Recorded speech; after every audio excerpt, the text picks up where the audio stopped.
यो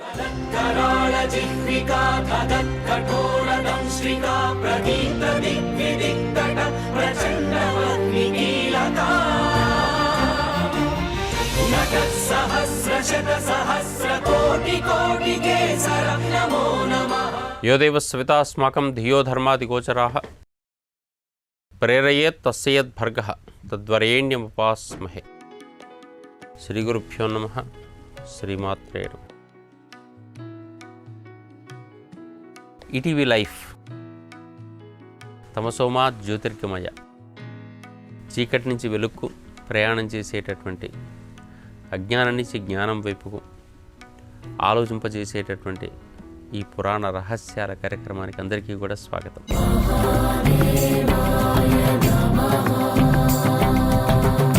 సాధారణంగా ఆషాఢమాసం అనేటటువంటి పదం ఒకటి ఉంది మనకు.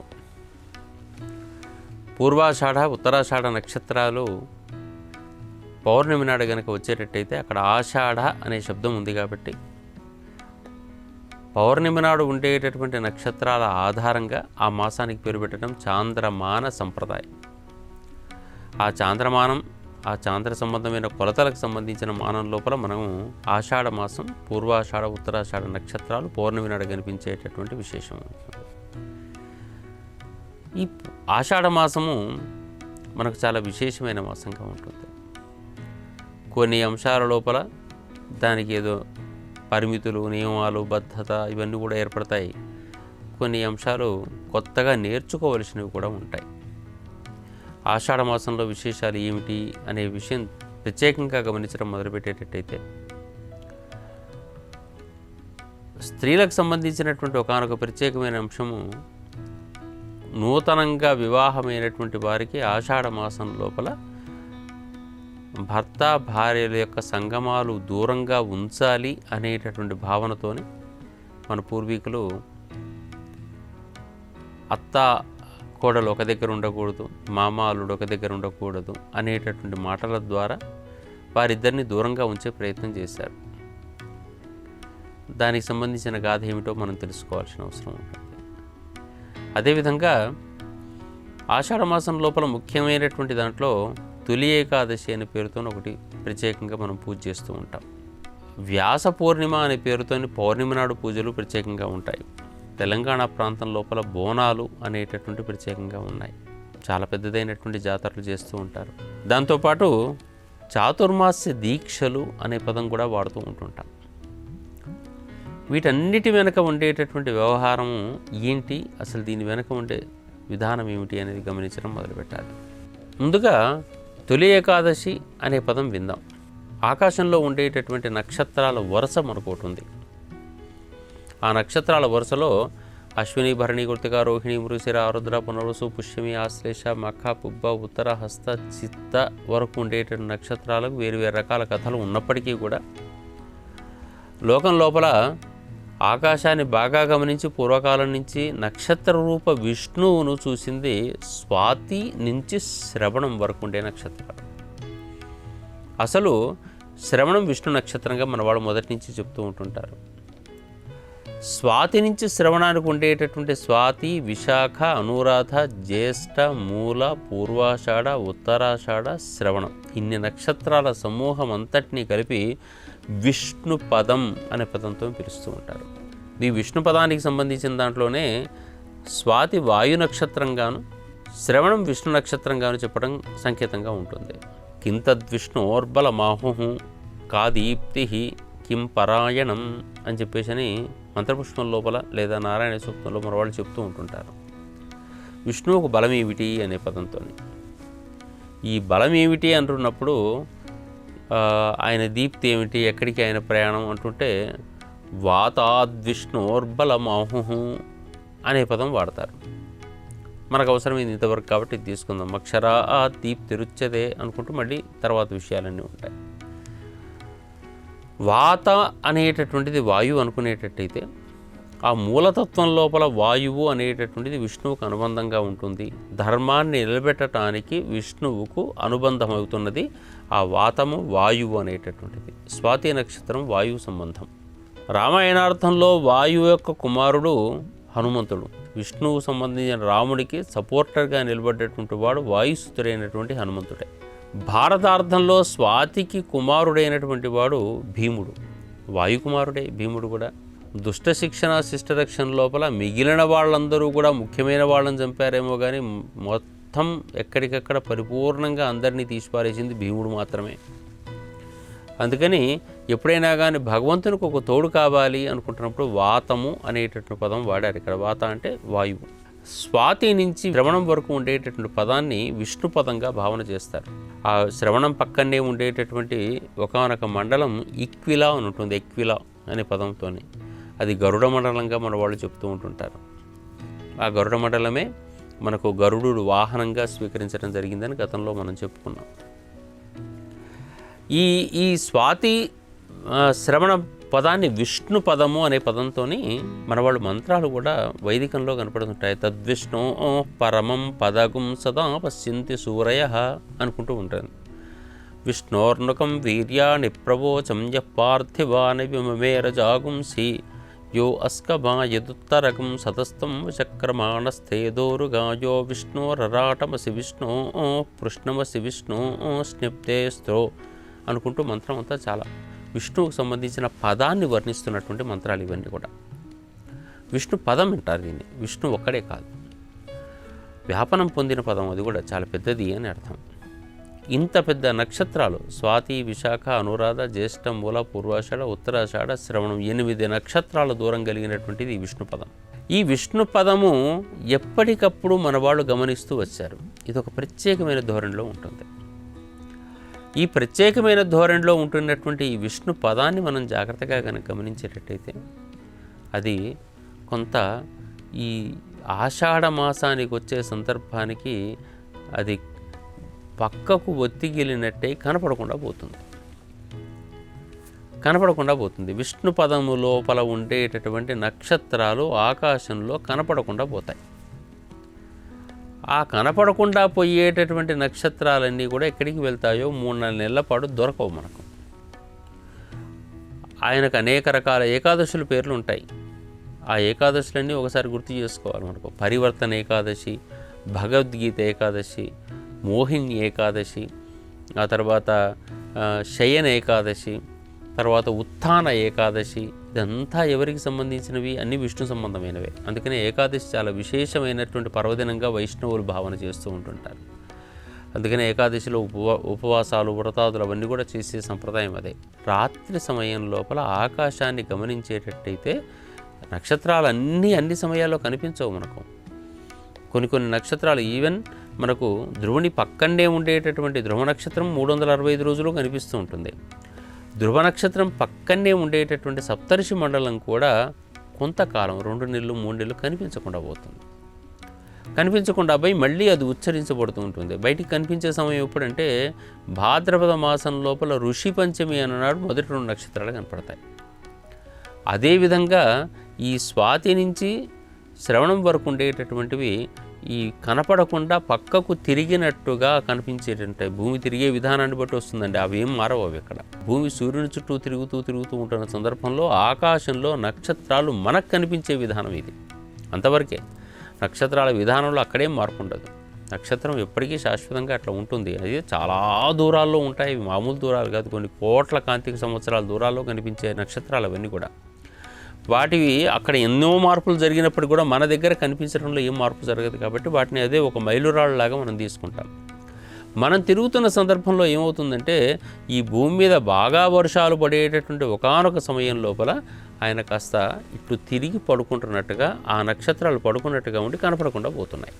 ఈ పడుకుంటున్నట్టుగా కనిపించేటటువంటి విష్ణు పదాన్ని మనము శయన అనే శబ్దంతో వాడుతున్నారు.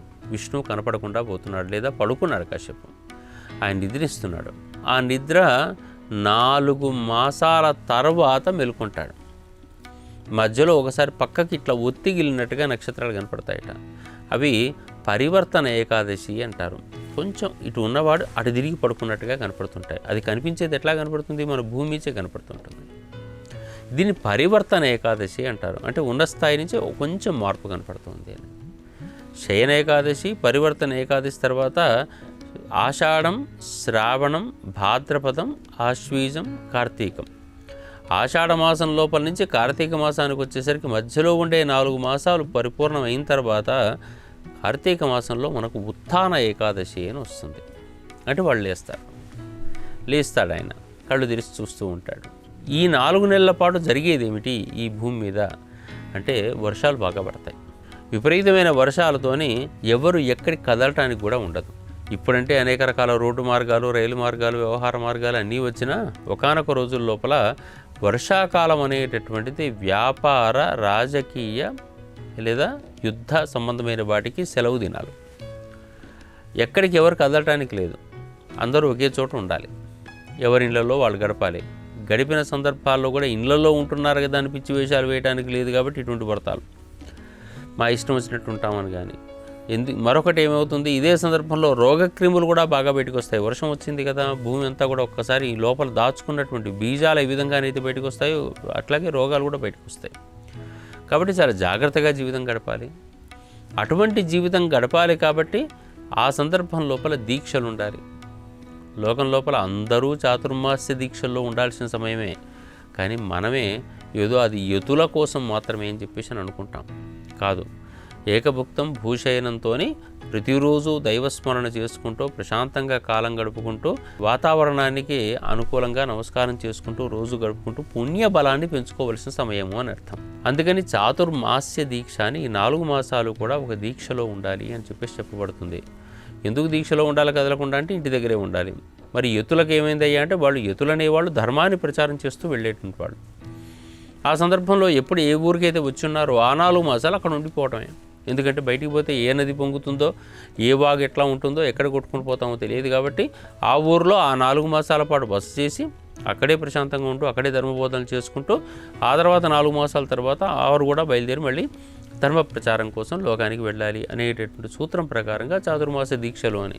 ఫలాని ఊరికి వెళ్ళి చాతుర్మాస దీక్ష తీసుకుంటాను కాదు, ఆయన ధర్మ ప్రచార మార్గంలో వెళుతూ యుతులందరూ కూడా ఆ పని చేస్తూ ఉండాలి కదా. వెళుతున్న సందర్భం లోపల ఒక ఊరి దగ్గర ఎక్కడైనా ఆగిపోవలసి వస్తే ఆ ఏకాదశి వచ్చిన సందర్భంలో అక్కడ ఆగిపోయి ఆ 4 మాసాలు అక్కడే ధర్మబద్ధంగా ప్రచారాలు చేసుకుంటూ ప్రశాంతంగా కాలం గడపాలని చెప్పేసి అని వారికి కూడా చెప్పబడింది. ఇటువంటి శయన ఏకాదశి, ఉత్థాన ఏకాదశి అనేటువంటి విషయాలు మనకు తెలిస్తే ఆకాశంలో ఉండే నక్షత్రాల సమూహానికి సంబంధించింది ఇది విష్ణు పదము. ఈ విష్ణు పదానికి సంబంధించినటువంటి అంశానికి మళ్ళీ ఆ విష్ణు పదం శయన సంబంధంగా ఉన్నప్పుడు, పరివర్తన సంబంధంగా ఉన్నప్పుడు విష్ణుమూర్తి నిద్రపోయించాడు కాబట్టి ఆయన నిద్రించినప్పుడు ఈ భూమి అల్లకల్లోలం కాకుండా ఉండటం కోసం ఆయన ప్రార్థన చేసి మన మనస్సును, ఈ లోకాన్ని ప్రశాంతంగా ఉండేటందుకు మనం నిరంతరం ధ్యానము, దానము, వ్యవహారము చెయ్యాలి అనేది సూత్రం. ఆయన ఉత్థానం పొందాడా ఇంకా ఆయన చూసుకుంటాడులేండి, మనకు ఇబ్బంది లేదు. ప్రస్తుతం పడుకున్నాడు కాబట్టి ఆయన లేని సందర్భాల లోపల ఈ భూమి ఇష్టం వచ్చినట్టుగా ధర్మబద్ధం కాకుండా అధర్మబద్ధంగా వెళ్ళకూడదు. కాబట్టి శయన ఏకాదశి అనేటటువంటిది ఆ విధంగా ఉండాలి అని. అందుకే పూర్వకాలంలో ఒక మాట అనేవాళ్ళండి, శయన ఏకాదశి తెలిసిన వాడే శాస్త్రకారుడు అనేవాడు. శాస్త్రకారుడు అనే పదానికి అర్థం ఏమిటి అంటే అనేక రకాల శాస్త్రాలు తెలిసినవాడు అని అర్థం. ఈ శాస్త్రాలు తెలియటం అంటే, ఈ ధర్మబద్ధమైనటువంటి ఈ శాస్త్రాలు అంటే ముఖ్యంగా నక్షత్ర శాస్త్రం తెలిసి ఉండాలి. శయన ఏకాదశి తెలియనివాడు శాస్త్రం అంటే పంచాంగంలో చూస్తే కనపడుతుంది కాబట్టి నాకు తెలిసింది కాబట్టి నేను శాస్త్రకారుడు అంటే కుదరదు. ఆకాశంలో ఉండే నక్షత్రాలు అసలు స్వాతి ఎక్కడుంది, శ్రవణం ఎక్కడుంది. శ్రవణం విష్ణు నక్షత్రం, స్వాతి వాయు నక్షత్రం. ఇది మొత్తం విష్ణు పదం. ఈ విష్ణు పదం అనేటటువంటిది ఖచ్చితంగా ఈ విష్ణు రూపానికి, విశ్వరూపానికి సంకేతంగా ఉంటుంది. ఆ విశ్వరూపం అనేటటువంటి దాంట్లో ఆ సందర్భంలో నక్షత్రాల వరుసంతా కూడా పడుకున్నట్టుగా మారుతూ ఉంటుంది. ఆ పడుకున్నటువంటి రూపము నెమ్మదిగా ఒత్తిగిలినట్టుగా మారుతుంది. ఒత్తిగిలినట్టుగా మారినటువంటి వాడు మళ్ళీ ఇట్లా లేచినట్టుగా కనపడుతూ ఉంటాడు. ఇది 4 మాసాల క్రమం లోపల ప్రతి మాసంలో జరిగేటటువంటి మార్పు. మనకు లేచినట్టుగా కనిపించేటటువంటి విధానం అంతా కూడా చూడగలిగిన వాడు శాస్త్రకారుడు అని అర్థం. ఆ నక్షత్రాలు అసలు ఎక్కడున్నాయి ఏంటి, ఇవన్నీ విషయాలన్నీ మన పూర్వీకులు చాలా కష్టపడ్డారు. మన పూర్వీకులు అంటే వాళ్ళు పూరు వీకు కాదండి, చాలా బలమైన వాళ్ళు అని అర్థం. చాలా శక్తివంతులు. అసలు ప్రపంచంలో ఆకాశాన్ని మొత్తం దర్శించిన వాళ్ళే. ఆ దర్శించి ఆ నక్షత్రాలు ఆ విధంగా ఉంటున్నప్పుడు ఈ భూ వాతావరణం ఏ విధంగా ఉందో లెక్కలు కట్టి దీని మీద ధర్మశాస్త్రం నిర్ణయించారు. ఈ వాతావరణాన్ని అనుసరించడానికి అవన్నీ కూడా ఒక మైలురాళ్ళలాగా కనపడ్డాయి వాళ్ళకు. అక్కడ ఆ నక్షత్రాలు ఇటు మారుతున్నాయా, ఈ భూమి మీద ఇప్పుడు వర్షం వస్తుంది, ఆ నక్షత్రాలు ఇటు తిరుగుతున్నాయా, ఇక్కడ కొంచెం పంటలు బాగా ఉండే సమయం వచ్చింది, ఈ చెట్లు ఫలించే సమయం వచ్చింది, ఈ చెట్లకు ఇబ్బంది వచ్చే సమయం వచ్చింది, ఈ కీటకాలు ఇప్పుడు బయటకు వచ్చే సమయం వచ్చింది. ఆ నక్షత్రాలను బేస్ చేసుకుని ఈ భూమిని అంతా చూసుకుంటూ వచ్చారు. ఆ నక్షత్రాలే వాళ్ళకి ఆధారమైనాయి. అటువంటి ఏకాదశి అనేటటువంటిది శయన ఏకాదశి. దీనికే మన వాళ్ళందరూ కూడా తుల ఏకాదశి అనే పేరుతోనే పూర్తి స్థాయిలో భగవంతునికి పూజలు చేస్తూ ఉంటుంటారు. ఈ సందర్భంలోనే పూజలకు కూడా ప్రాధాన్యం ఎక్కువగా ఉంటుందండి. మీకు పండగల వాతావరణం అంతా కూడా ఉత్తరాయణంలో కనపడుతూ ఉంటుంది. వ్రత సంప్రదాయాలన్నీ కూడా మనకు దక్షిణాయనంలో కనపడతాయి. ఎందుకు ఇక్కడ వ్రత సంప్రదాయాలు వస్తున్నాయి అని చెప్పేసానంటే, ఈ సందర్భంలోనే శరీరం లోపల అనారోగ్యాలన్నీ బాగా చేరే అవకాశం ఉంటుంది. తీసుకునే జలం కలుషితం కావచ్చు, ఆహారం లోపల కొంత కలుషితం ఏర్పడవచ్చు, ఇంటిలో ఉన్న వాతావరణం కలుషితం కావచ్చు, సరైన విధంగా తుడుచుకోవడం, కడుక్కోవడం, వ్యవహారం లోపించడం వల్ల అనేక రకాల పెద్ద జీవులు, సూక్ష్మజీవులు ఏవో ఒకటి ఇండ్లలో ప్రవేశించవచ్చు. ఇవన్నీ సరియైన విధంగా మనం కనుక శుభ్రత చేసుకోలేకపోయిన సందర్భాల లోపల ఇల్లు పాడవుతుంది, ఒళ్ళు పాడవుతుంది, ఇబ్బందులు ఏర్పడుతూ ఉంటుంటాయి. నీళ్ళలో తిరుగుతున్నటువంటి స్త్రీలకు ఆ కాళ్ళకు అనేక రకాలైనటువంటి అనీజీలు ఏర్పడుతూ ఉంటుంటాయి. వేరు వేరు రకాల రోగాలకు సమయం, అమ్మవార్లు పోయటానికి సమయం, ఇవన్నీ కూడా వేరువేరు భావాలు ఇవి. అందుకని వీటికి అన్నిటికీ కూడా వ్రతధర్మం ఏమిటి అని చెప్పేసానంటే, తుల ఏకాదశి నుంచి మొదలుపెట్టేసి వ్రతధర్మాలు మొదలవుతుంటాయి. ఈ వ్రతధర్మం ఏమిటి అంటే ఖచ్చితంగా శుద్ధత పాటించాలి అనటానికి. ఆడవాళ్ళు అయితే ఏం చేస్తూ ఉంటుంటారు, ఇటువంటి సందర్భాల లోపల తప్పనిసరిగా ఆ పాదాలకు సంబంధించిన విషయం లోపల పారాణులు పెట్టుకోవటం, పసుపులు పూసుకోవటం, రాసుకోవటం, ఇవన్నీ కూడా దీనికి సంబంధించిన ధర్మం అంటే ఖచ్చితంగా వ్రతాలకు సంబంధించినటువంటి ధర్మమే. తెలంగాణ ప్రాంతం లోపల భోజనాలు పెట్టడం భగవంతునికి అనేది బోనాలు అనేటువంటి పండుగ. భగవంతునికి భోజన నివేదన చేయటం అనేది బోనాలు పండుగ. దీనికి బోనాల పండుగ అనేటువంటి పదం మనకు బయటికి తీసుకొచ్చినప్పుడు కూడా ముఖ్యంగా ఆ సందర్భంలో ఏం చేస్తున్నాం, ఆ 4 వారాల లోపల ఉండేటువంటి విధానం లోపల పాదాలు బాగా శుభ్రం చేసుకోవటం, ఒళ్ళంతా శుభ్రం చేసుకోవటం, ఇళ్ళంతా శుభ్రం చేసుకోవటం, పసుపుతో ఎక్కువగా కాలం గడపటం, శక్తివంతంగా మారటం, మనసులో పరిపూర్ణంగా దైవభావాన్ని పొందటం, శక్తి స్వరూపాలను నమస్కారం చేయటం. యాదేవి సర్వభూతేషు శక్తి రూపేణ సంస్థిత నమస్తస్యై నమస్తస్యై నమస్తస్యై నమో నమః. కాబట్టి ఆ శక్తి స్వరూపాన్ని మనం పూజ చేస్తున్నాం. ఆ శక్తి స్వరూపాల లోపల అనేక రకాల అమ్మవార్లు, దేవతలు ఉన్నాయి మనకు. ఆ దేవతా స్వరూపాలకు సంబంధించినటువంటి దాంట్లో మౌలికమైనటువంటి జానపద దేవతలందరినీ కూడా పూజ చేసే సంప్రదాయాలు మనకున్నాయి. పోచమ్మ, ఎల్లమ్మ, ప్రోచెడు అమ్మ పోచమ్మ, అందరినీ రక్షించేటటువంటి తల్లి అమ్మ పోచమ్మ, ఎల్లరకు అమ్మ ఎల్లమ్మ. ఈ పదాలన్నీ మనకు మామూలుగా ఉంటాయి. ఓ సర్వాంతర్యామిని, జగదీశ్వరి పదాలు వాడిన దానికన్నా కూడా ఎల్లమ్మ అంటే ఎంత పరిపూర్ణత కనపడుతూ ఉంటుంది. అది జానపద భావన. హృదయాల లోపల సాధారణ విజ్ఞత ఉండేటువంటి వాడు ఎల్లరకు అమ్మ, పోచెడు అమ్మ, మరణం కాకుండా అమ్మ ఉండేది మారెమ్మ. ఇటువంటి శబ్దాలన్నీ కూడా మనకు వినపడుతూనే ఉంటుంటాయి. ఆ దేవాలయాల లోపల తమకు తోచిన నైవేద్యాలు పెట్టడం. ఈ నైవేద్యం పెట్టే సంప్రదాయం ఏమిటి అంటే, పంట పండించబోతున్న సందర్భాల్లో ఈ పంటలకు ఆధారభూతమైనది నువ్వే కాబట్టి, ఈ శక్తి నువ్వు కనుక ఇవ్వకపోయేటట్టయితే ఈ పంటలు గింటలు ఏం పండవు కాబట్టి, ఈ వచ్చే పంటలు వ్యవహారం అంతా నీకు నివేదన చేసే మేము తర్వాత స్వీకరిస్తాము అని చెప్పడానికి సంకేతం. అది కాకుండా మాకు ఎటువంటి లోపాలు లేకుండా మేము పెట్టే భోజనం స్వీకరించేసి మాకు అనారోగ్యాలు కలగకుండా, ఇబ్బంది కలగకుండా మమ్మల్ని కాపాడమని చెప్పేసి తమ లోపల శక్తితత్వాన్ని పెంచితే మేము ఈ లోకానికి వినియోగపడతాం. లేకపోతే మాలో శక్తి తగ్గితే ఇప్పుడు మాకు పనులు చేసుకునే అవకాశం లేదు, మేము నిలబెట్టే అవకాశం లేదు. ఈ అంటు రోగాలు, వ్యవహారాలు ఇవన్నీ వచ్చే సమయం కాబట్టి మేము వాటిలో నిలబడే అవకాశం లేదమ్మా, మమ్మల్ని ఉద్ధరించు, కాపాడు అని చెప్పేసి ఎల్లరకు అమ్మ అయినటువంటి ఎల్లమ్మకు, ప్రోచెడి అమ్మ అయినటువంటి పోచమ్మకు చేసే పూజలు ఇవన్నీ కూడా బోనాల పండుగలు అని చెప్పేసి అని అంటుంటాం. ఇది బోనం అంటే భోజనమే. ఈ భోజనం వేరువేరు రూపాల్లో పెడతారు. ఎవరి ఇష్టానుసారంగా వాళ్ళు పెట్టుకుంటూ వెళ్ళిపోయే సంప్రదాయాలు ఉన్నాయి. కానీ చేసేటటువంటి ఉత్సవం వెనక మాత్రం తప్పనిసరిగా తమలో శక్తిని నింపుకునే ప్రయత్నం, సామూహికంగా అందరూ కలిసే ప్రయత్నం. ముఖ్యంగా వేపాకులు ఎక్కువగా స్వీకరిస్తారు. అంటే అనారోగ్యాలు, ఒంట రోగాలు రాకుండా ఇంటికి వేపాకులు కట్టుకునే సంప్రదాయాలు ఉంటుంటాయి. మామిడాకులతో పాటు వేపాకులు ఉంటుంటాయి ముఖ్యంగా. ఇటువంటిదంతా దేనికోసం అంటే అనారోగ్య నివారణ కోసం చేసేటువంటి పని, ఆక్సిజన్ పెంచుకునేటువంటి పని. తమ దగ్గర ఏది భగవంతుని యొక్క ప్రసాదం ఉందో అదే ఆమెకు నివేదన చేసేసి మళ్ళీ అది స్వీకరించే విధానం. అనారోగ్య నివారణ కావాలని చెప్పేసి అని తాముకు అధికమైన పనులు చేసుకోవడానికి తగిన శక్తి కావాలని. ఎందుకంటే పంటలు పండించాలి, ఇప్పుడు చాలా పనులు ఉన్నాయి, ఇంకా వర్షాలు పడ్డాయి. ఈ వర్షాలు పడ్డప్పుడు తమ పశువులు బాగుండాలి, తమ పిల్లలు బాగుండాలి, తాము బాగుండాలి. ఈ అంటువ్యాధులు వ్యవహారాలు అన్నిటి నుంచి మేము దూరం కావాలి. కాబట్టి నీకు ముందుగా ప్రసాదం పెట్టిస్తాం, నైవేద్యం పెడతాం. నైవేద్యం పెట్టిన తర్వాత మిగిలింది మేము ప్రసాదంగా స్వీకరిస్తాం. ఆ స్వీకరించిన దాంతోనే మేము ప్రశాంతంగా మా ఈ సంవత్సర కాలం పాటు మేము ప్రశాంతంగా ఉంటామని చెప్పేదంతా కూడా బోనాల పండుగలో మనకు కనపడుతుంది. ఇదే ఆషాఢ మాసం లోపల కనిపించేటటువంటి మరొక ప్రత్యేకమైన అంశం, పౌర్ణమి నాడు వ్యాస పూర్ణిమ అని పూజ చేసుకుంటూ ఉండటం, గురు పూర్ణిమ అంటూ ఉంటాం. నిజానికి ఇది వ్యాసునికి సంబంధించినటువంటి అంశం. వ్యాస పూర్ణిమ అనేటటువంటిది కేవలం బయటికి చెప్పుకునే అంశం కాకుండా వ్యాసుడు మనకు అనేక రకాలైనటువంటి విద్వత్ సంపదను అందించినటువంటి వాడు.